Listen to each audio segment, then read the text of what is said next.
মোহতারাম হাজরিন, বিজ্ঞান এত উন্নতি লাভ করছে, মায়ের পেটে কি আসছে কিছুদিন পরেই বলতে পারে।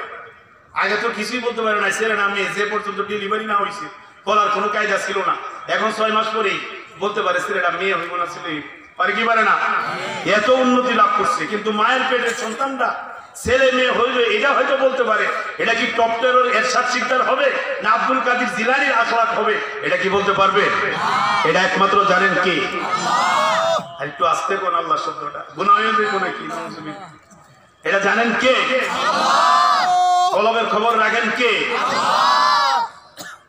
আমার আল্লাহ আমার মায়ের পেটে এক লুৎফা, এক ফোঁটা নাপাক পানি পৌঁছার আগেই এই পানি দিয়ে কি তৈরি হবে, দুনিয়ায় যাওয়ার পরে সে কি করবে, সব আদি অন্ত জানেন কে? আরেকটু জোরে বলেন, জানেন কে? কোনো সন্দেহ আছে? মোহতারাম হাজরিন, ডাক্তারই বলতে পারে আপনি সুস্থ না অসুস্থ।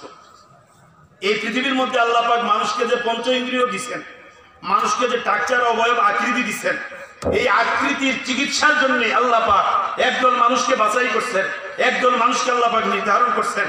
আপনার ছেলে চুর হবে না ডাকাত হবে, আপনার ছেলে ডাক্তার না ইঞ্জিনিয়ার হবে, আপনার ছেলে আপনাকে বৃদ্ধাশ্রমে পাঠাবে নাকি আপনার পা ধুয়ে দিবে, আপনার কদম বুসি করবে, এই ছেলে দুনিয়াতে আসার আগেই সবকিছু জানেন কে?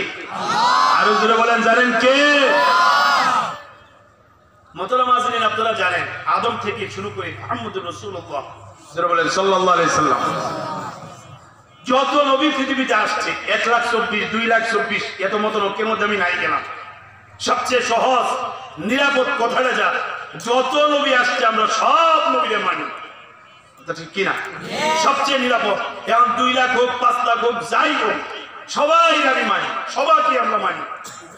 যত নবী দুনিয়াতে আসছেন একজন নবীর নাম বলতে পারবেন আল্লাহ পাক এই নবীটাকে দুনিয়াতে পাঠাইছেন চোখের চিকিৎসার জন্য, হাতের চিকিৎসার জন্য, পায়ের চিকিৎসার জন্য, দেহের কোন রোগের চিকিৎসা, অসুস্থ হইলে এই রোগের চিকিৎসার জন্য একজন নবী পাঠাইছেন।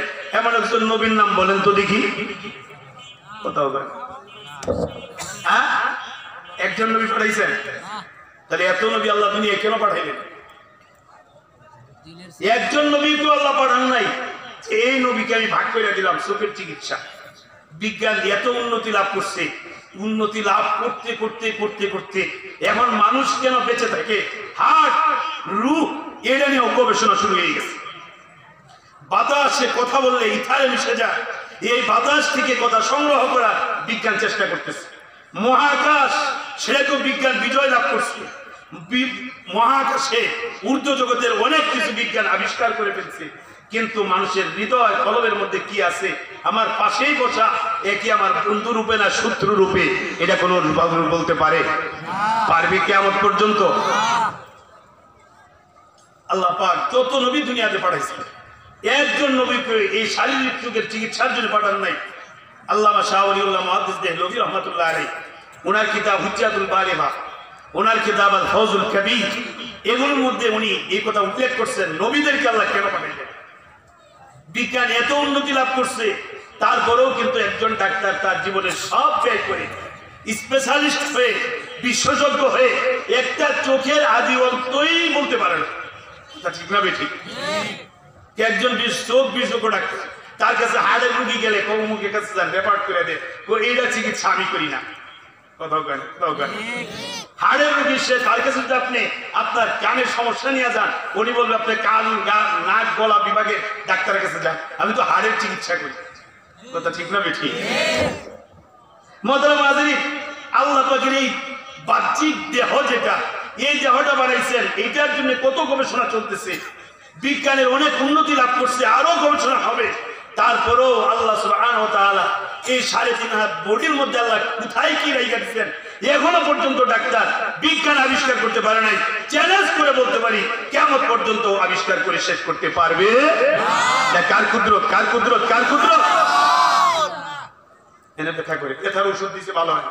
এই যে আমার এক মুসল্লি এই যে চিকিৎসা করতেছে, এনে ফুইলা যায়, ডাক্তারের কাছে গেলে বলতে পারতেছে আমার একটা সমস্যা নিয়ে ডাক্তার দেখাইছি, ময়মনসিংহ দেখাইছি, ঢাকা দেখাইছি, বড় বড় ডাক্তার। আমি বলছি স্যার আমার সমস্যাটা কি? সরি হুজুর, আপনার সমস্যাটাই বুঝতেছি। আল্লাহু আকবার কইবেন না মিয়া? মানুষের জ্ঞান বিজ্ঞান যত গবেষণা সব সঠিক বসিয়ে। কথা ঠিক না বেঠিক?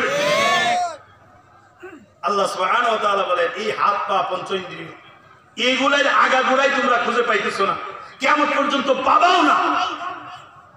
একটা কিতাবের মধ্যে বিজ্ঞানের দৃষ্টিতে মানব দেহ, এটার মধ্যে পড়ছিলাম, ওই বিজ্ঞানী উনি লেখছেন 1 ফুটা নাপাক পানি যা দিয়ে মানুষ তৈরি হয়, উনি লেখছেন 1 ফুটা নাপাক পানির মধ্যে 36,000 শুক্রকীট থাকে।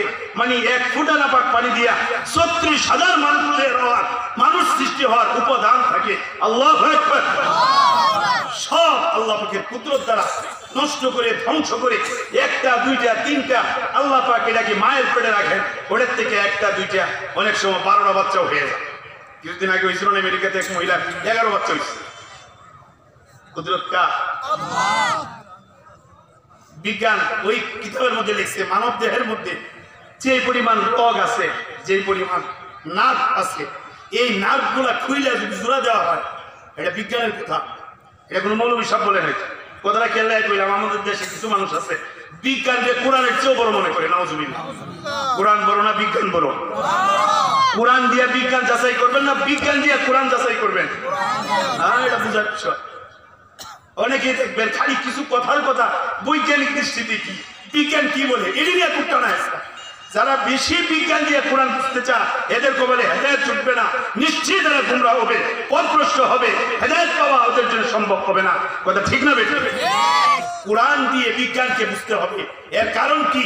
বিজ্ঞান যদি কোথাও এমন কথা বলে, এমন বক্তব্য দেয় কোরআনের সাথে সাংঘর্ষিক, আর যাই হোক কোন মুসলমান বিজ্ঞানের ওই থিওরিকে সমর্থন দিতে পারে না।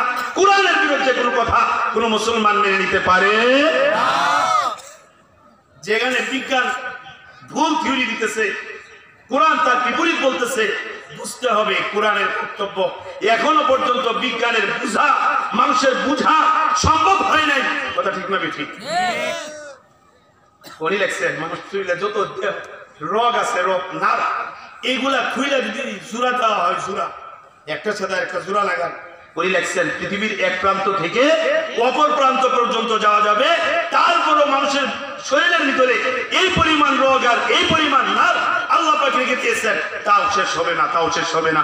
আল্লাহু আকবার। মাথা হাজার হাজার নার্ভ আল্লাহ পাক রেখে দিয়েছেন, কত সূক্ষ্ম। আমি একদিন এক দোকানে গেছি, কম্পিউটারের দোকান। হাইরে কম্পিউটারে দেখবেন, যারা দেখছেন শত শত না কোনো বেশি চিকন চিকন তার, হাইরে তার। তো ওই বেচারা আমার সামনে খুব আলোচনা করতেছে, ভাই দেখেন হুজুর দেখেন বিজ্ঞান এটা কেমনে আবিষ্কার করবে, এটা কোনো তালগোল খুঁজে পাই না। যে আপনার বিজ্ঞান দেখে আশ্চর্য হইতেছে, বলুন তো দেখি কম্পিউটারের মধ্যে যে পরিমাণ তার আছে, যে পরিমাণ জোড়া আছে, আমার আপনার দেহের শুধু এই মাথার মধ্যে এই পরিমাণ তার না তার চেয়ে বেশি? কথাও কয় না? এই পরিমাণ না তার চেয়ে বেশি? এত চিকন না তার চেয়েও চিকন? একটা যদি ছিঁড়ে যা, সিটি স্ক্যান করলেও ধরা পড়ে না কি হয়েছে কি হচ্ছে, কিছুই বলতে পারে না। খালি বলে যে স্ট্রোক করছে, ব্রেন স্ট্রোক। কেমনে করলো খুঁজেই পায় না, ডাক্তারের বুট বৈশাখ কোনো ফাইসালা দিতে পারে না। আল্লাহ পাক বলেন কিয়ামত পর্যন্ত পারবে না। এটা কি আল্লাহর কুদরত? কথা ঠিক না বেঠিক?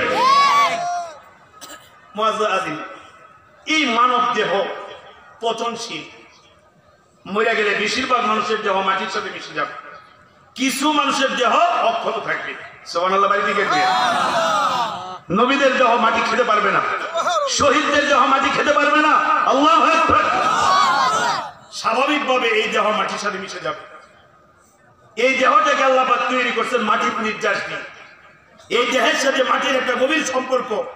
আল্লাহ পাক মানব দেহকে বানাইছেন মাটি দিয়া, এই জন্য মানব দেহের যত খাবার এবং পানীয় সব উৎপন্ন হয় মাটি থেকে।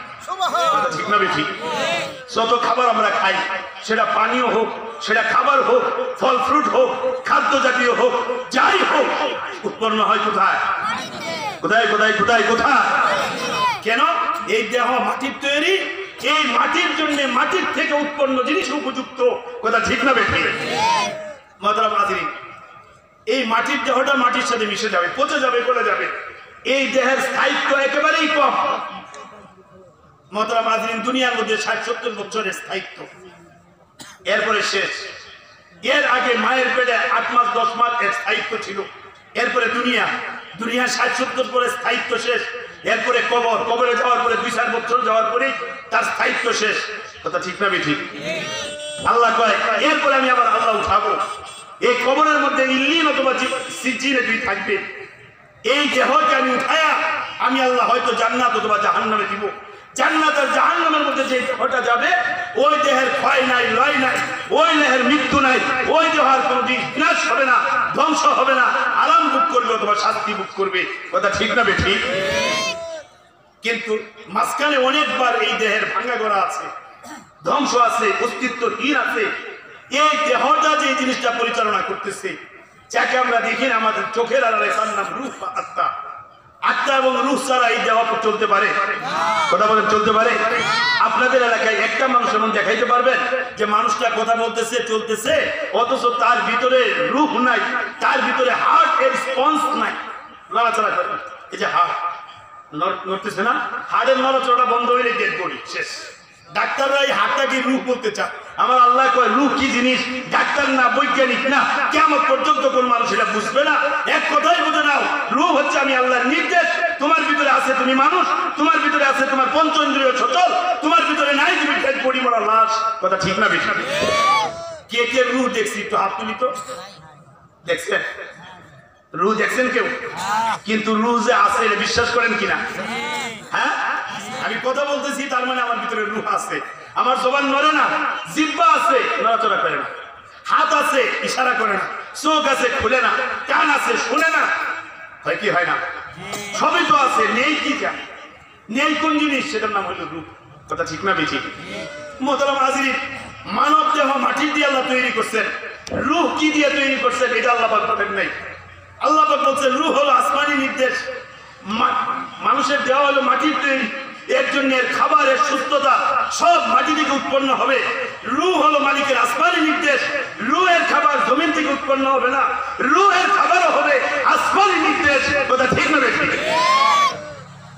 মোহতারাম হাজিরিন, রূহের মরণ নাই, রূহের মৃত্যু নাই। রূহ আল্লাহ পাক যখন থেকে সৃষ্টি করছেন, রূহের জগৎ থেকে তার পথ চলা শুরু। শুধু ট্রান্সফার, শুধু পরিবর্তন, শুধু ইন্তেকাল, শুধু স্থানান্তর, এখান থেকে সেখানে। রূহের জগৎ থেকে মায়ের পেটে, মায়ের পেট থেকে আবার ইল্লিনে, ইল্লিন থেকে আবার জান্নাত অথবা জাহান্নাম। রূহের কোনো ক্ষয় নাই, রূহ কোনোদিন পচবে না, রূহ কোনোদিন মরবে না, দেহ মরে যাবে। কথা ঠিক না বেশি? তাহলে রূহের দাম বেশি না এই শরীরের দাম বেশি? হ্যাঁ, এই রূহের ডাক্তার হলেন আম্বিয়া আলাইহিস সালাম। সুবহানাল্লাহ কইবেন? আর এই পৃথিবীর যত বড় বৈজ্ঞানিক, যত বড় ডাক্তার, এরা হলো এই জাহিরি শরীরের রোগের ডাক্তার। আমি আপনাদেরকে প্রশ্ন করি, নবী আলাইহিস সালাম রূহের ডাক্তার, ঈসা আলাইহিস সালাম পর্যন্ত, আদম থেকে মুহাম্মদুর রাসূলুল্লাহ সাল্লাল্লাহু আলাইহি ওয়াসাল্লাম সহ অগণিত সমস্ত নবীরা রূহের ডাক্তারি নিয়ে, ডাক্তারি পড়াশোনা করে রূহের কমপ্লিট স্পেশালিস্ট ডাক্তার হয়ে পৃথিবীতে আসছেন। এই ডাক্তারি পড়াশোনা করছেন দুনিয়ার কোন মানুষের কাছ থেকে না, এই ডাক্তারি পড়াশোনা করছেন সরাসরি রব্বে কায়নাতের মালিক লা ইলাহা ইল্লাল্লাহ আল্লাহ রাব্বুল আলামিনের কাছ থেকে। যেরকম সুবহানাল্লাহ। আল্লাহ পাক যে ইলম দিবেন, আল্লাহ যে তালিম দিবেন, আল্লাহ যে জ্ঞান দিবেন, ওই জ্ঞানের মধ্যে কোনো ভুল ভ্রান্তি, সংস্করণ, পরিবর্তন, পরিমার্জিত হওয়ার কোনো বিন্দু মাত্র সন্দেহ আছে? কথা বলেন, আছে? বিজ্ঞানের থিওরি আজ থেকে 50 বছর একরকম ছিল, 50 বছর পরে এসে পরিবর্তন হয়ে গেছে। বড় একজন বিজ্ঞানী, বড় একজন বিজ্ঞানী, যার নাম ছিল ডারউইন। ডারউইন বলতো মানুষ বানর থেকে তৈরি। পরবর্তী বিজ্ঞানী এসে বলছে না না, মানব একটা আলাদা জাতি, বানর আলাদা জাতি, বানরের সাথে মানুষের কোন সম্পর্ক। ডারউইনের থিওরি পরিবর্তন হয়ে গেছে। মোহতারাম হাজিরিন, বিজ্ঞান পরিবর্তনশীল, বিজ্ঞানের থিওরি পরিবর্তনশীল, বৈজ্ঞানিকদের চিন্তা চেতনার পরিবর্তনশীল। কিন্তু মাওলানা কারীম যে ইলম দিয়ে দুনিয়ায় পাঠাইছেন, যাদেরকে পাঠাইছেন, এদের চরিত্র যেমন সুন্দর, এদের ইলম হওয়া পরিবর্তিত, এরা যা শিখাইছে এর মধ্যে কোনো পরিবর্তন হতে পারে না। মোহতারাম হাজিরিন, আপনারাই বললেন দেহের গুরুত্ব বেশি না আত্মার গুরুত্ব বেশি? দেহের কোনো অংশ যদি না থাকে মানুষ বেঁচে থাকে। হাত ছাড়া মানুষ দুনিয়াতে আছে না? দুটা চোখ নাই এমন মানুষ আছে না?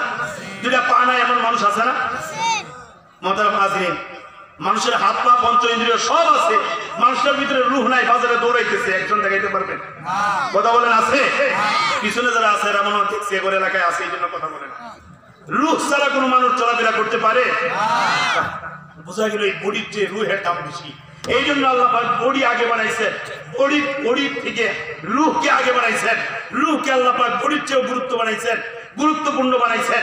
এই জন্য আল্লাহ পাক এই দুনিয়া এই শরীরের চিকিৎসার জন্য চিকিৎসার দায়ভার বিজ্ঞানের উপরে ছেড়ে দিয়েছেন। গবেষণার জন্য আল্লাহ পাক বিজ্ঞানীদের মাথা জ্ঞান বুদ্ধি দিয়েছেন, গবেষণার জন্য রাস্তা খুলে রাখছেন। কিয়ামত পর্যন্ত গবেষণা করবে, থিওরির পরিবর্তন হবে, তোমাদের মাথা গবেষণার পরিবর্তন হতে পারে, চিকিৎসার ধরন পরিবর্তন হতে পারে, কিন্তু আমি আল্লাহ এই রূহের চিকিৎসার জন্য আম্বিয়া আলাইহিস সালাতু ওয়াস তাসলিমকে দুনিয়াতে প্রেরণ করেছি। তাদেরকে আমি যে ইলম দিয়েছি ওই ইলম অপরিবর্তনীয়, ওটা কোনোদিন পরিবর্তন হবে না। ওই ইলম এই দুনিয়ার কোন স্কুল কলেজ দুনিয়ার কোন মানুষের কাছ থেকে পাওয়া যাবে না। মুহাম্মদুর রাসূলুল্লাহ তার সাহাবায়ে কেরামকে শিখাইছেন, সাহাবায়ে কেরাম তাবিঈনদেরকে শিখাইছেন, তাবিঈন তাবিঈনদেরকে শিখাইছেন, আইম্মায়ে কেরামকে শিখাইছেন, আইম্মায়ে কেরাম উলামায়ে কেরামকে শিখাইছেন। অদ্যবধি 14.5 বছর পরে এসেও উলামায়ে কেরামের কুরআন এবং সুন্নাহ যুগ সূত্র রয়েছে, প্রত্যেকটা কথা প্রমাণ রয়েছে, মুহাম্মদুর রাসূলুল্লাহ পর্যন্ত প্রত্যেকটা কথার সাথে সংযোগ রয়েছে। এই শিক্ষা মুহাম্মদুর রাসূলুল্লাহ না, এই শিক্ষা কুল কায়নাতের মালিক রব্বে কারীমের পক্ষ থেকে আল্লাহ নিজে রাসূলকে ডাক্তার নির্বাচিত করে রূহানি জগতের ডাক্তার বানিয়ে চিকিৎসার প্রেসক্রিপশন দিয়ে দুনিয়ার মধ্যে প্রেরণ করেছেন। কথা ঠিক না বেঠিক? মুহতারাম আজিজ, মানব দেহকে আল্লাহ পাক বানাইছেন আগুন, বাতাস, পানি, মাটি ও বাতাস, এই চারটা জিনিসের সমন্বয়ে পৃথিবীর মানুষের সৃষ্টি, পৃথিবীর মাখলুকাতের সৃষ্টি। মুহতারাম আজিজ, আর রূহ আল্লাহ পাক কি দিয়ে বানাইছেন এটার কোনো হাকিকত বলেন নাই। আল্লাহ এতটুকুন বলছেন, রূহ হলো আমার নির্দেশ, অতএব এই রূহের খাবার যদি তালাশ করো, দেহ যেরকম খাবারের প্রয়োজন, আপনাকে যদি 1 মাস খানা না দেয় তাহলে দৌড়াইতে পারবেন? কথাও কেন দৌড়াইতে পারবে? আপনাকে যদি বলি 1 সপ্তাহ তুমি না খায়া থাকবা, 1 সপ্তাহ তোমাদের খাবার দেওয়া যাবে না, যত বড় যৌবন আর যত বড় বাহাদুরি হন, ঘুষি মাইরা এই কাঠটা ভাঙ্গা সম্ভব হবে? এই শরীরের জন্য যেমন খাবারের দরকার, রূহের জন্যও খাবারের দরকার, কিন্তু রূহের খাবার দুনিয়ার জমিন থেকে উৎপন্ন হবে না। দুনিয়ার হাটে বাজারে রূহের খাবার তালাশ করে পাওয়া যাবে না। মুহতারাম আজিজ, রূহের খাবার কোত্থেকে পাওয়া যাবে? রূহের খাবার কে দিবে? রূহের চিকিৎসা কেমনে হবে? এটার জন্য নবী আলাইহিস সালাতু ওয়াস তাসলিমকে পাঠাইছেন সর্বশেষ নবী জনাবে মুহাম্মদুর রাসূলুল্লাহ সাল্লাল্লাহু আলাইহি ওয়াসাল্লাম। ওরই যে মানুষের আত্মার রোগের চিকিৎসা করবে। আপনি যদি একজন ডাক্তার হন, আপনার কাছে যদি সার্টিফিকেট থাকে, ডাক্তারের সার্টিফিকেট আছে, চিকিৎসা দিচ্ছেন একটা রোগ, আপনার চিকিৎসা নিয়ে আপনার প্রেসক্রিপশনের ওষুধ খায় মারা গেছে, আপনার বিরুদ্ধে আদালতে মার্ডার কেস করা সম্ভব হবে? কথা বলেন না, সম্ভব হবে?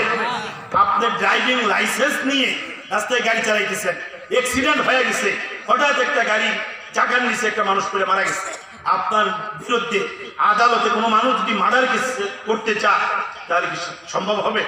আদালত হত্যা মামলা আপনার বিরুদ্ধে গ্রহণ করবে? কেন? সরকার আপনাকে ড্রাইভিং লাইসেন্স দিয়েছে, সরকার আপনাকে ডাক্তারি লাইসেন্স দিয়েছে, আপনার হাতে কোনো রোগী যদি মারাও যায় সেটা আত্মহত্যা হবে না, সেটা মার্ডার হবে না, চিকিৎসা অ্যাক্সিডেন্ট হতেই পারে। কথা ঠিক না বেঠিক? আর যদি আপনার ডাক্তারের কোনো চিকিৎসা নাই, ফার্মেসি খুলে করছেন, চেম্বার খুলে কইছেন, আপনার কাছে মানুষ আসছে চিকিৎসা নেওয়ার জন্য প্রেসক্রিপশন করছেন, আপনার প্রেসক্রিপশনের ওষুধ খায়া রোগী মারা গেছে, আপনার বিরুদ্ধে যদি আদালতে মামলা করে, আদালত আপনার বিরুদ্ধে হত্যা মামলা গ্রহণ করবে কি করবে না? কেন? তোমার সার্টিফিকেট নাই। কথা ঠিক না বেঠিক? আমি আপনাকে একটা প্রশ্ন করি, আপনি একটা বাড়ি বানাবেন, আপনার রতনগঞ্জ বাজারে একটা বহুতল ভবন বানাবেন, 5 তলা বিল্ডিং করলেন, একটা প্ল্যানের দরকার।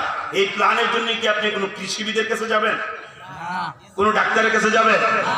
কেন? ডাক্তার তো অনেক শিক্ষিত, বাংলাদেশে একজন প্রথম সারির নাগরিক, বিসিএস ক্যাডার মানি, সে একজন প্রথম সারির নাগরিক, সে তো গ্রাজুয়েট, আপনি তার কাছে যাবেন না কেন?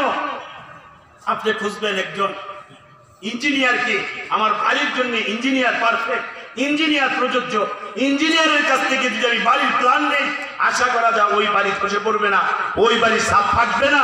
ইঞ্জিনিয়ার জানে কোন জায়গায় কয়টা রড দিতে হবে, কয় সদি রড দিতে হবে, কোথায় কি দিলে বিল্ডিং দুর্বল হবে, এর মাইল বেস খুব ভালো করে ইঞ্জিনিয়ারে জানে। ডাক্তার শিক্ষিত, আমি ও সমান তাকে ও শ্রদ্ধা করি না, ডাক্তার সম্মানী, প্রথম সারির নাগরিক, সব ঠিক আছে, কিন্তু সেটা চিকিৎসার ক্ষেত্রে তার মূল্যায়ন, ইঞ্জিনিয়ারিং ক্ষেত্রে তার মূল্যায়ন নেই, কৃষি ক্ষেত্রে তার মূল্যায়ন নেই। কথা ঠিক না বেঠিক? এই যে কৃষি কাজ করতেছেন, কৃষক কতটুক সার দিবে, কি করবে না করবে, এটা কি কোনো ইঞ্জিনিয়ারের কাছ থেকে জানবে না কৃষিবিদের কাছ থেকে জানবে?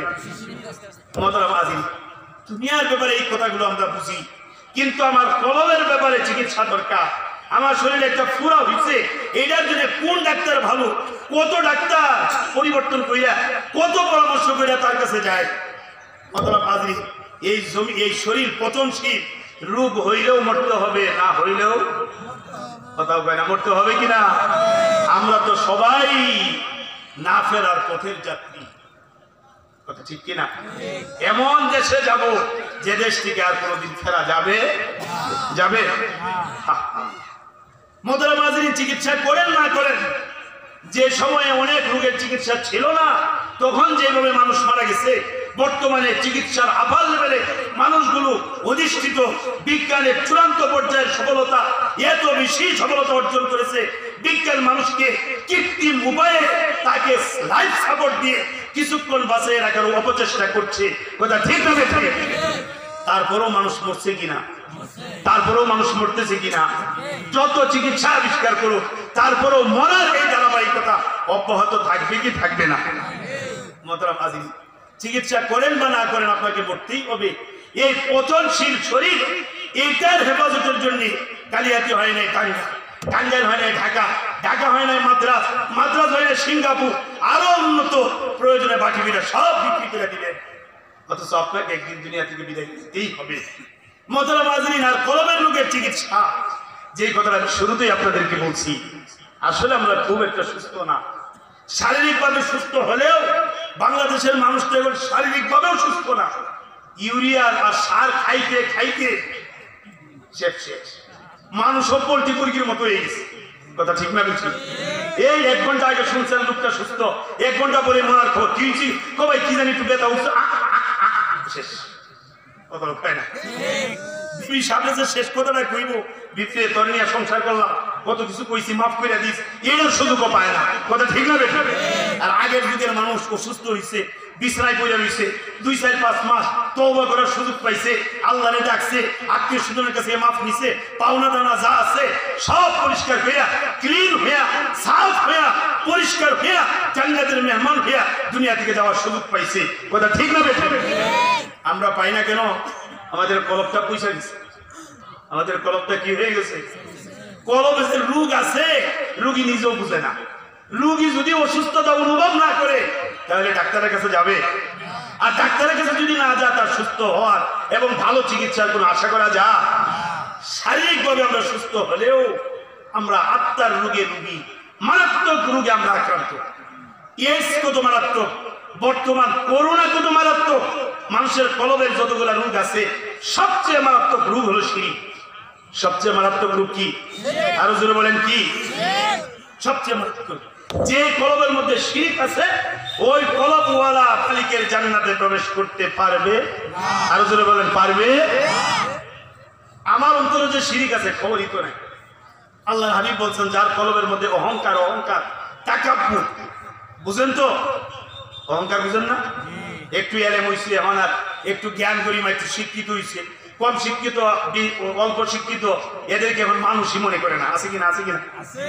10 বছর আগেও কিছু আছেন না, নুন আনতে পান্তা পুরাইছে, এখন ছেলে বিদেশ গিয়া ব্যবসা বাণিজ্য করে ভাগ্য একটু খুলে গেছে, কিছু টাকার মালিক হয়ে গেছে, এখন যারা গরিব করে মানুষই মনে করে না। আছে কিনা? আছে কিনা বলে?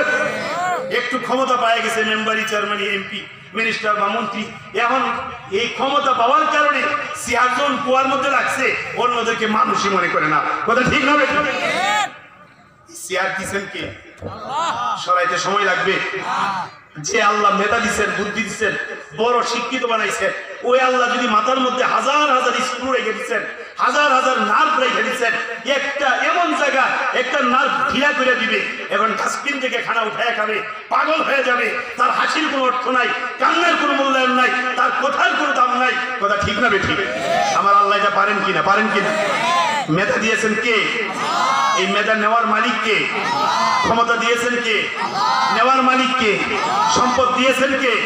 নেওয়ার মালিক কে?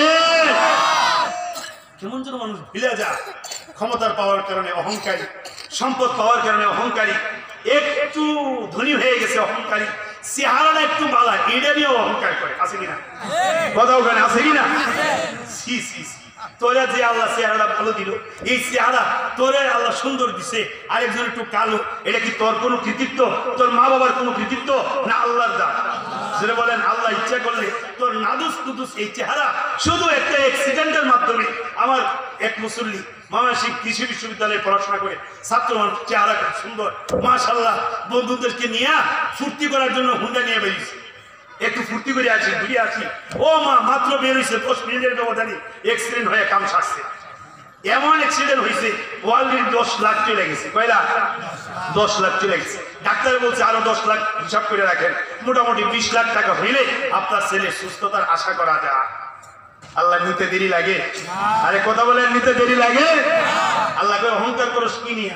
অহংকার করলে আমি করতে পারি। আল্লাহ বলে ওয়ালা তামশি ফিল আরদি মারআ, আল্লাহর কাছে বড় ঘৃণিত, আল্লাহর কাছে বড় ঘৃণিত অহংকার। এই দুইটা জিনিস আল্লাহর কাছে ঘৃণিত কেন? এই দুইটা জিনিসের সার নির্যাস মূল কথা হলো, যারা শিরিক করে গায়রুল্লাহকে বড় মনে করে, যারা অহংকার করে নিজেকে বড় মনে করে, বলুন তো দেখি আল্লাহ ছাড়া গায়রুল্লাহ, এই পৃথিবীতে আল্লাহ ছাড়া যা আছে সব ছোট, একমাত্র বড় কে? আরো জোরে বলেন কে? আমি বড় না গায়রুল্লাহ বড়? একমাত্র কে বড়? আল্লাহ কয় তুই যখন গায়রুল্লাহর বড় মনে করস এটাও আমার কাছে খারাপ লাগে, যখন তুই নিজেকে বড় মনে করস এটাও আমার কাছে খারাপ লাগে। বড় কেউ না, বড় একমাত্র আমি আল্লাহ। কথা ঠিক না বেঠিক? মুয়াজ্জিন আযান দেয় না? আযানের শুরুতে 4 বার করে বলে আল্লাহু আকবার, বলে কিনা? আল্লাহু আকবার অর্থ হচ্ছে আল্লাহু আকবার মিন কুল্লি শাই। 4 বার কেন বলে? উলামায়ে কেরাম লিখছেন এই পৃথিবীর সমস্ত সৃষ্টি 4টা উপাদানের মাধ্যমে আল্লাহ পাক তৈরি করছেন, আগুন, পানি, বাতাস, মাটি। আগুন, পানি, বাতাস, এই 4টা উপাদান, এই 4টা উপাদান বড় শক্তিশালী। আল্লাহ পাক এই জমিনকে বানাইছেন, হাদিসে আসছে জমিন বানানোর পরে জমিন নাড়াচাড়া করে, জমিন তো পানির উপরে। সুবহানাল্লাহ বলবেন না? চিন্তা করছে আমরা একটা জমিন নামক নৌকার মধ্যে বাস করতেছি। আল্লাহু আকবার, আল্লাহ। জমিন বানাইছে, জমিন নাড়াচাড়া করে, তো ভেজাল। এই জমি যদি নাড়াচাড়া করতো 20 তলা বিল্ডিং বানানো যেত। পিছনে যারা আছে মনে পারো দেন না, বিজ্ঞান খালি মোকাবেলা, করোনার সাথে আমরা মোকাবেলা করবো, নাউজুবিল্লাহ। আল্লাহর আযাবের সাথে মোকাবেলা করার কোন সুযোগ মানুষের আছে? মৃত্যুর সাথে পাঞ্জা লড়তেছে। আরে মৃত্যুর সাথে পাঞ্জা লড়ে কেমনে? পাঞ্জা তো হয় সাময়িক, সমসাময়িক শক্তির সাথে, মৃত্যুর সাথে মানুষের শক্তির কোনো তুলনা চলে? জিন্দিগিতে শুনছেন অমুক ব্যক্তি মৃত্যুর সাথে লড়াই করে জিতে গেছে, হয়েছে কোনোদিন? হওয়ার সম্ভাবনা আছে? কি আজীব কথা। জমিন লড়তেছে, মাঝে মাঝে আল্লাহ দেখায়। কয়েকদিন আগে পত্রিকায় দেখলাম কোন দেশে জানি কত মাত্রা ভূমিকম্প হয়েছে, বড় বড় বিল্ডিং মাটির নিচে চলে গেছে। আল্লাহু আকবার। আল্লাহ কোরআনের মধ্যে বলছেন ইন্না যালজালাতাস সাআ শাইউন আযীম। কই যে ভূমিকম্প মাঝে মাঝে লড়া দেয়, কইলে তো ভূমিকম্পই না, এটা হচ্ছে ভূমিকম্পের নমুনা। আসল ভূমিকম্প শুরু হবে কিয়ামতের আগ মুহূর্তে। এমন নাড়া শুরু হবে আসমান জমি যা কিছু আছে সব জমিনে ঢুকে যাবে। কথা ঠিক না বেঠিক? আল্লাহ কই দেখছস কি? জমিন বানানোর পরে জমিন নাড়াচাড়া করে। এখন তো এই জমিন তো আল্লাহ বানাইছেন বাঘ, ভাল্লুক, হিংস্র প্রাণী এগুলোর জন্য না মানুষের জন্য? এখন জমিন আল্লাহ বানাইছেন মানুষের লাইগা। মানুষই যদি জমিনে থাকতে না পারে তাহলে জমিন আমি আল্লাহ কেল্লাই বানাইলাম। জমিন লড়লে তো মানুষ বসবাস করতে পারবে না। আল্লাহ পাক পাহাড় বানায়, পাহাড় দিয়ে পেরাক মেরে দিলেন, খুঁড়া লাগাইয়া দিলেন, জমিন যেন আর না চলে। আল্লাহ পাক পাহাড় দিয়ে যখন পেরাক মারছে জমিনের নাড়া বন্ধ হয়ে গেছে। সুবহানাল্লাহ। এই যে আপনারা আমার কথাটা শুনে যেমন সুবহানাল্লাহ কইলেন, জমিনের নাড়া বন্ধ হয়ে গেছে পাহাড় দেওয়ার কারণে। ফেরেশতারা যখন এটা দেখছে ফেরেশতারাও কইছে সুবহানাল্লাহ, পাহাড় কত শক্তিশালী। আয় আল্লাহ, এই বিশাল জমি নড়তে ছিল, তুমি কয়েকটা পাহাড় মাইরে দিছো, জমিন আর নড়ে না, তাহলে জমিনের চেয়ে পাহাড় শক্তিশালী। কথা ঠিক না বেঠিক? তারা সুবহানাল্লাহ কইয়া আল্লাহ রে কয়, আল্লাহ এই পাহাড় এত শক্তিশালী, পাহাড়ের চেয়ে শক্তিশালী কোনো জিনিস আছে? আল্লাহ কে হ, ও আমার ফেরেশতারা, আমি আল্লাহর মাখলুকের মধ্যে পাহাড়ের চেয়ে শক্তিশালী মাখলুক আছে। সুবহানাল্লাহ কইবেন না? ফেরেশতারা কয়, আল্লাহ এই পাহাড়ের চেয়ে শক্তিশালী কোন জিনিসটা? আল্লাহ সুবহানাহু ওয়া তাআলা বলে, এই পাহাড়ের চেয়ে শক্তিশালী আমি আল্লাহর মাখলুক লোহা। লোহা যেটা দিয়ে এই যেগুলো বানাইছে, লোহা পাহাড়ের চেয়ে শক্তিশালী। লোহা দিয়া পাথরে আঘাত করলে লোহা ভাঙে না পাথর ভাঙে? আপনারা মনে বুঝতেছেন না? লোহা দিয়া যদি পাথরে আঘাত করে পাথর ভাঙে না লোহা ভাঙে? তাহলে পাথরের চেয়েও লোহা শক্তিশালী। কথা ঠিক না বেঠিক? ফেরেশতারা কয় সুবহানাল্লাহ, আয় আল্লাহ জমিনের চেয়ে শক্তিশালী পাহাড়, পাহাড়ের চেয়েও শক্তিশালী লোহা। সুবহানাল্লাহ, মনে হয় এর চেয়ে শক্তিশালী মাখলুক নাই, এর চেয়ে শক্তিশালী মাখলুক আছে? আল্লাহ কয় হ্যাঁ, এর চেয়েও শক্তিশালী মাখলুক আছে। সুবহানাল্লাহ। ফেরেশতারা কয় আল্লাহ এর চেয়ে শক্তিশালী মাখলুক আবার কোনটা? আল্লাহ কই লোহার চেয়েও শক্তিশালী মাখলুক আমি আল্লাহর মাখলুক, আমি আল্লাহ তৈরি আগুন। লোহার মধ্যে আগুন দিলে পুড়ে কি পুড়ে না? কোথাও কয় না পুড়ে কি পুড়ে না? ফেরেশতারা কয় সুবহানাল্লাহ, আগুন এত শক্তিশালী, লোহার চেয়েও বেশি শক্তিশালী, পাহাড়ের চেয়েও বেশি শক্তিশালী লোহা, পাহাড় মাটির চেয়েও বেশি শক্তিশালী। মনে হয় এর চেয়ে শক্তিশালী মাখলুক নাই। আল্লাহ কয় না, এর চেয়েও শক্তিশালী মাখলুক আছে। সুবহানাল্লাহ। ফেরেশতারা কয় আল্লাহ কি? আল্লাহ কয় এই আগুনের চেয়েও বেশি শক্তিশালী মাখলুক আমি আল্লাহ, ওটার নাম হইল পানি। ওটার নাম কি? পানি দিলে আগুন নিবে কিনা? ফেরেশতারা কয় সুবহানাল্লাহ, সুবহানাল্লাহ। আগুনের শক্তি, এই আগুনের পানির শক্তি আগুনের চেয়েও বেশি। মনে হয় এর চেয়ে শক্তিশালী আর মাখলুক নাই। আল্লাহ কয় না, এর চেয়েও শক্তিশালী মাখলুক আছে। সুবহানাল্লাহ কইবেন না? ফেরেশতারা কয় সুবহানাল্লাহ, এর চেয়ে শক্তিশালী মাখলুক কি? আল্লাহ কয় এই আগুনের চেয়েও বেশি শক্তিশালী মাখলুক আমি আল্লাহ, ওটার নাম হলো বাতাস। বাতাস আগুনকে নিভাইয়া দেয়। কথা ঠিক না বেটি? ফেরেশতারা কয় সুবহানাল্লাহ, এই বাতাস মাটি, আগুন, লোহা সবকিছুর চেয়ে শক্তিশালী। মনে হয় এই বাতাসের চেয়ে শক্তিশালী আর কোনো মাখলুক দুনিয়াতে নাই। আল্লাহ কয় এই বাতাসের চেয়ে শক্তিশালী মাখলুক আমার এই দুনিয়ার মধ্যে আছে। ফেরেশতারা কয় সুবহানাল্লাহ, সেই মাখলুককে? আল্লাহ কয় ওই পুরা মাখলুক না, মানুষ নামে একটা মাখলুক আমি দুনিয়ায় পাঠাইছি। ওই মানুষ নামের মাখলুকের একটা ইবাদত, একটা আমল, এই সব কিছুর চেয়ে আমি আল্লাহর কাছে শক্তিশালী। সুবহানাল্লাহ। এত শক্তিশালী মাখলুক এই জমিনের মধ্যে আসবে। এই জমিন যদি নাড়াচাড়া করে, যে মাখলুককে আল্লাহ এত মহাব্বত করে বানাইছে, তাহলে তো মুশকিল। আল্লাহ পাক এই জমিনের ব্যবস্থা করলেন, মানুষকে দুনিয়ার মধ্যে পাঠাইলেন। এই মাখলুককে আল্লাহ পাক এই চারটা উপাদান দিয়ে বানাইলেন। মুয়াজ্জিন সাহেব প্রত্যেক দিন 4 বার করে বলে আল্লাহু আকবার, আল্লাহু আকবার, আল্লাহু আকবার মিন কুল্লি শাই। ও পৃথিবীর মানুষ শুনে নাও, পাহাড় অনেক শক্তিশালী, মাটি অনেক শক্তিশালী, পানি অনেক শক্তিশালী, আগুন অনেক শক্তিশালী, লোহা অনেক শক্তিশালী, বাতাস অনেক শক্তিশালী, মানুষ অনেক শক্তিশালী। এই সব শক্তি যদি একসাথে করা হয়, 1000 গুণ, লক্ষ গুণ, কোটি গুণ বেশি শক্তিশালী আমার আল্লাহ। কথা ঠিক না বেশি? আল্লাহ সুবহানাহু ওয়া তাআলা বলেন, ও মানুষ অহংকার করবে না, তোর জন্য অহংকার শোভা পায় না। অহংকার করতে পারি আমি একমাত্র আমি আল্লাহ। আনাল্লাহ লা ইলাহা ইল্লা আনা ফাবুদনি। আমি বলার অধিকার তোর নাই, তুই তো তোর না। আমি কি আমার? কথা বুঝতেছেন না? আমি কি আমার? এই হাতের মালিক কি আমি? আল্লাহ কোরআনের মধ্যে বলছেন فقالوا لجلودهم لما شهدتم علينا قالوا أنطقنا الله। কিয়ামতের ময়দানে এই যে স্ক্যান দেখতেছেন, এই যে চামড়াটা আমার বিরুদ্ধে সাক্ষী দিবে, আমার হাত আমার বিরুদ্ধে সাক্ষী দিবে। কিয়ামতের ময়দানে যে জমিন আপনি বসা, এই জমিন আজকের এই মাহফিল আসার পক্ষে সাক্ষী দিবে। সুবহানাল্লাহ। আর মানুষ বলবে, ও হাত তুই আমার বিরুদ্ধে সাক্ষী দিলে, তোরে না কত সুন্দর সুন্দর আংটি পরাইছি, জামা পরাইছি, ঘড়ি পরাইছি, গয়না পরাইছি, আজকে তুই আমার বিরুদ্ধে সাক্ষী দিলে? এই স্ক্যান বলে দিবে, দুনিয়ার মধ্যে তোকে আমার অধীনস্থ করে দেওয়া হয়েছিল, আজকে আর আমি কারো অধীনে না, আজকে আমি স্বাধীন। অতএব মালিক, যে মালিক আমাকে সৃষ্টি করেছে, মালিক আমাকে জিজ্ঞেস করছে তোর জীবনের যত কর্ম আমাকে দিয়ে সংগঠিত হয়েছে, আজকে আমি সব মালিককে বইলা দিব, সব মালিককে জানাই। মোহতারাম আযীম, উপায় নাই, আমার স্কেন আল্লাহর দরবারে সাক্ষী দিবি। আজকে আমার হাত ইচ্ছা করে এদিকে নিতে পারি, ওদিকে নিতে পারি, কিয়ামতের ময়দানে এগুলো আমার পক্ষে থাকবে না, সব চলে যাবে আমার বিরুদ্ধে। কথা ঠিক না বেঠিক? আল্লাহ সুবহানাহু ওয়া তাআলা বলেন, বান্দা তুই তো তোর না, এই সবগুলো আমি আল্লাহর থাক। তুই হইছস ভিক্ষু, তুই হইছস জুম্বার খিচুড়ি খাওয়ানোওয়ালা, তুই আবার আরেকজনে কি ভিক্ষা দিবি?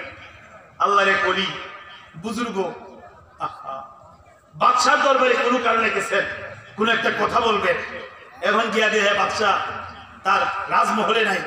জিজ্ঞেস করছে বাদশা কোথায় গেছে? বাদশা মসজিদে গেছে নামাজ পড়ার জন্য। বুজুর্গ মসজিদের সামনে গিয়ে দাঁড়াইছে, বাদশা কখন বের হবে তার সাথে কথা বলবে। এখন নামাজের পরে বাদশা বের হচ্ছে না, ঠিক হইতেছে। একটু বুজুর্গ আস্তে আস্তে আস্তে আস্তে মসজিদের কাছে গেছে, কান লাগায় শুনে বাদশা কাঁদতেছে, ফুপায় ফুপায় কাঁদতেছে। বাচ্চারা যেভাবে কান্দে এইভাবে কাঁদতেছে। বাচ্চারা যেমন মা বাবার কাছে, অভিভাবকদের কাছে কোনো জিনিস বাইনা করলে বলতে থাকে আর কাঁদতে থাকে, আব্বু চকলেট, আব্বু চিপস খাবো, মজা খাবো। কান্দে কি কান্দে না? বাচ্চা এইভাবে কাঁদতেছে আর কি যেন বলতেছে। বুজুর্গ বলতেছে, কি এই মানুষটা কি কর? এখন শুনে এই বাচ্চা আল্লাহকে বলতেছে, আয় আল্লাহ, তুমি যে আমাকে বিশাল ক্ষমতার মালিক বানাইলা, কিয়ামতের ময়দানে তো তুমি জিজ্ঞেস করবা। আয় আল্লাহ, আমি যেন এগুলো সঠিকভাবে চালাইতে পারি, আমার দেশ যেন অভাব অনটনে না পড়ে, আমার দেশে যেন মহামারী না আসে। আয় আল্লাহ, তোমার কুদরতের খাজানা দিয়ে, খাজানা থেকে, খাজানার ভান্ডার থেকে আমার দেশের উপর রহমত দিয়া আমার জনগণকে ঢাইকা নাও। সুবহানাল্লাহ। বাদশা কই, কি কার কাছে আইলা? এই ব্যক্তি বলতেছে, কার কাছে আসলাম? সে তুই বড় ভিক্ষু, যেভাবে কান্দে কান্দে বলতেছে, এর চেয়ে বড় ফকির আর নাই, এ আমাকে আর কি দিবে? মোহতারাম আযীম, ওই ব্যক্তির অন্তরের মধ্যে ধাক্কা লাগছে। সে যে আল্লাহর গোলাম, আমিও তো সে আল্লাহর গোলাম। সে যার কাছে ধর্ণা দিয়েছে, ইচ্ছা করলে তো আমিও তার কাছে ধর্ণা দিতে পারি। সে যেভাবে আল্লাহকে তার পক্ষে নিয়েছে, আমিও ইচ্ছা করলে আমাকে আল্লাহর পক্ষে, আল্লাহকে আমার পক্ষে নিতে পারি। কথা ঠিক না বেঠিক? মোহতারাম আযীম, আল্লাহ সুবহানাহু ওয়া তাআলা বলেন, আমার বলা, আমি বলার অধিকার তোর নাই। তুই যদি কখনো বলস আমার মনে মনে যে এটা থাকে, এটা আমি রূপক করতে বলতেছি। আপনার ভাড়া, একজনের বাসাটা আপনার ভাড়া নিচ্ছে, একজনে জিজ্ঞেস করে, ভাই আপনি কোথায় থাকেন? কই যে ভাই রতনগঞ্জ বাজারের সাথে আমার বাসা। কোন জায়গা? কই অমুকের দোকানটা, অমুকের দোকানের সাথে আমার বাসা। আমার বাসা, অথচ ওই বাসার মালিক কিন্তু মুতালেব সাহেব, ওই বাসার মালিক অমুক সাহেব, তার বাসায় সে ভাড়া থাকে। ভাড়ার বাসাটাও অনেক সময় বলে আমার বাসা, বলে কি বলে না? আসলে এটা বাস্তব করতে না রূপ করতে? মোহতারাম আযীম, আমি যে বলতেছি আমার আল্লাহ কয়, এটা তোর বলার অধিকার নাই, কিন্তু দুনিয়ার হাইসিয়তে তুই বলতে পারিস। তোর অন্তরে যেন এই কথা থাকে, আমি তো আমার না, কিসের আমার সম্পদ, কিসের আমার ক্ষমতা, আমি তো আরেকজনের মালিকানা, আমার হাতি তো আমার না, সব কিছুর মালিক কে? আরো জোরে বলেন কে? এই জন্য আত্মহত্যা জায়েজ নাই, এই জন্য সুসাইড জায়েজ নাই। আপনি যদি বলেন এই হাতের মালিক আমি, অতএব আমার ইচ্ছা হচ্ছে এটা কুবায়া ভেঙ্গিয়া চুরমার করে ফেলবো, টুকরো টুকরো করে ফেলবো, এই অধিকার আপনার আছে? কথা বলেন আছে? 100 টাকা আপনার পকেটে আছে, এই টাকাটা আগুনে পুড়ে ফেলা, এই টাকাটা ছিঁড়ে ফেলা, এই অধিকার আপনার আছে? এই আইন হয়তো আপনারাও জানেন। কেউ যদি 500 টাকা নোট আগুনে পুড়ে ফেলে, কেউ যদি 500 টাকা নোট টুকরা টুকরা করে ফেলে, তাহলে তার বিরুদ্ধে রাষ্ট্রদ্রোহ মামলা হয়ে যাবে। কথা ঠিক না বেঠিক? রাষ্ট্র আপনাকে ব্যবহার করার অনুমতি দিয়েছে, নষ্ট করার অনুমতি নেই। রাষ্ট্রীয় বিধান মতো আপনাকে ব্যবহার করতে হবে। এই জন্যই গায়ের মধ্যে লেখা থাকে, ইয়ার বাহককে চাইবা মাত্রই দিতে বাধ্য থাকিবে। কথা ঠিক না বেঠিক? এই জীবনের মালিক কে? আর একটু জোরে বলেন কে? মালিক যখন নিতে চান, জিব্রাইল আজরাইলকে পাঠায় দেন। আজরাইলকে পাঠায় দেওয়ার সাথে সাথে এই ব্যক্তি এই কথা বলার অধিকার রাখে না। আর 5টা মিনিট দুনিয়াতে থাকি, কোনো জবরদস্তি চলে না, কোনো আপত্তি চলে না, কোনো আপিল চলে না। কেন? তুমি এই দেহের মালিক না, তুমি এই রুহের মালিক না। যে আল্লাহ তোমার দেহের মালিক, যে আল্লাহ রুহের মালিক, সেই মালিকের নির্দেশ 1 সেকেন্ড থাকার অধিকার নাই। কথা ঠিক না বেঠিক? এই জন্য আত্মহত্যা করা জায়েজ নেই। কেন? তুমি কিসের, কার দেহকে তুমি আত্মহুতি দিবে? এটার মালিক তো তুমি না। আল্লাহ পাক এই জন্য শিরিক এবং কিবির, অহংকার, এই দুইটা জিনিসকে অনেক নাপছন্দ করেন, অনেক রাগ হন যখন দেখে বান্দা শিরিক করতেছে, মানে গায়রুল্লাহকে বড় মনে করতেছে, বান্দা অহংকার করতেছে, নিজেকে বড় মনে করতেছে। আল্লাহ পাক বলেন, বান্দা গায়রুল্লাহ বড় না, তুইও বড় না, বড় একমাত্র আমি আল্লাহ। বড় কে? মোহতারাম আজিজ, নিজেকে বড় মনে করে এটা কি শরীরের রোগের কারণে, আত্মার রোগের কারণে? আমাদের ভিতরে, আমার আপনার ভিতরে নিজেকে বড় মনে করা, অহংকার, হিংসা, অন্যকে তুচ্ছতাচ্ছিল্য করা, এগুলার প্রবণতা আমাদের অন্তরে আছে কিনা? কথা বলেন, আছে কিনা? কারো অন্তরে যদি অহংকার থাকে, এই রূপটা বর্তমান সবচেয়ে ভীতি সৃষ্টিকারী রূপ। করুণা, করুণার চেয়েও মারাত্মক, করুণার চেয়েও হালকা না করুণার চেয়েও মারাত্মক? মোহতারাম আযরিন, এই কলবের শিরিক নিয়ে যদি মারা যান, সুজা মালিকের জাহান্নাম। কথা ঠিক না বেঠিক? অহংকার নিয়ে যদি মারা যান, আল্লাহর হাবিব বলছেন, যার অন্তরের মধ্যে যারা পরিমাণ অহংকার থাকবে ওই ব্যক্তি জান্নাতে প্রবেশ করতে পারে। মোহতারাম আযরিন, আমরা আজকে এই মাহফিলে আসছি কেন? আমি শুরুতেই বলছিলাম, যারা এখানে বয়ান করবে, আমি না, আমি তো ছোটখাটো মানুষ, ওলামায়ে কেরাম আসছেন, এরা রুহানি ডাক্তার, কোন দুনিয়ার ইউনিভার্সিটি থেকে এরা সার্টিফিকেট নেয় নাই, এরা তো এই রুহানি চিকিৎসার জন্য ডাক্তারের সার্টিফিকেট নিয়েছেন মদিনাওয়ালা মুহাম্মদুর রাসূলুল্লাহর কাছ থেকে। সুবহানাল্লাহ।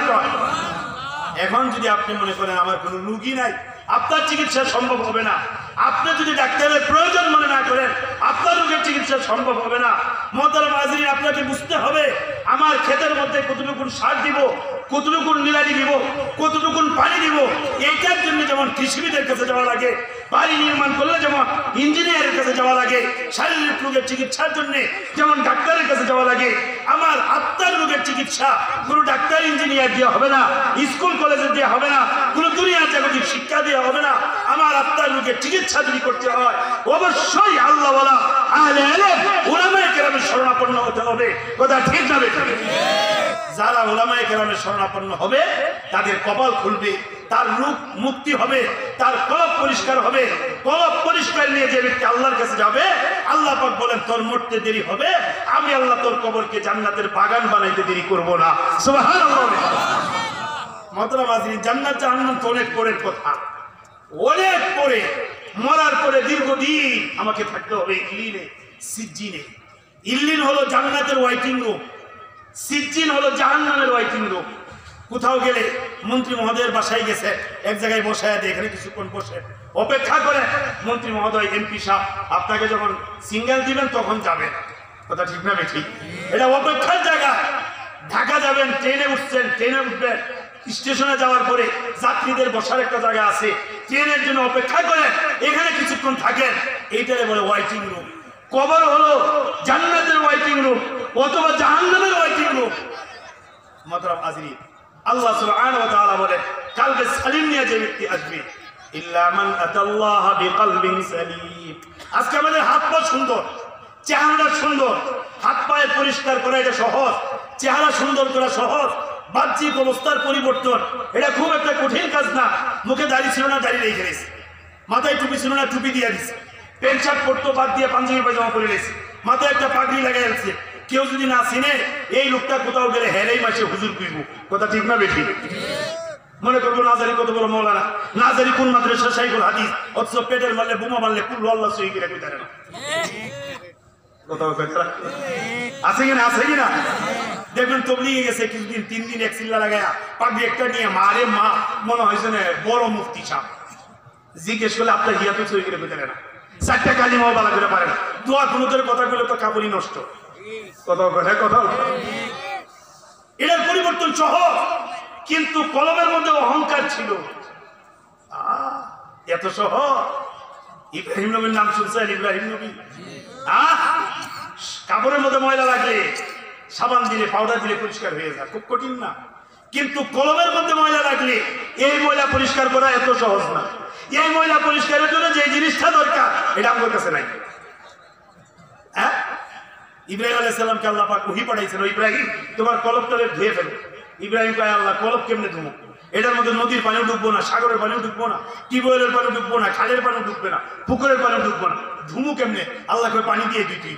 ইব্রাহিম ভাই আল্লাহ একটু বহা মুশকিল বুঝতেছি না, একটু বুঝাই দাও। আল্লাহ কও ইব্রাহিম তোমার চোখের মধ্যে আমি একটু পানি দিয়ে দিচ্ছি, ওই পানিটা যদি আমার বয়ে চোখ থেকে বের হয়, এক ফোঁটা পানি দিয়া আমি আল্লাহ 60-70 বছরের যত ময়লা কলবে লাগছে এক ফোঁটা চোখের পানি দিয়া 70 বছরের ময়লা পরিষ্কার কইরা কলবকে সাফ করে দিব।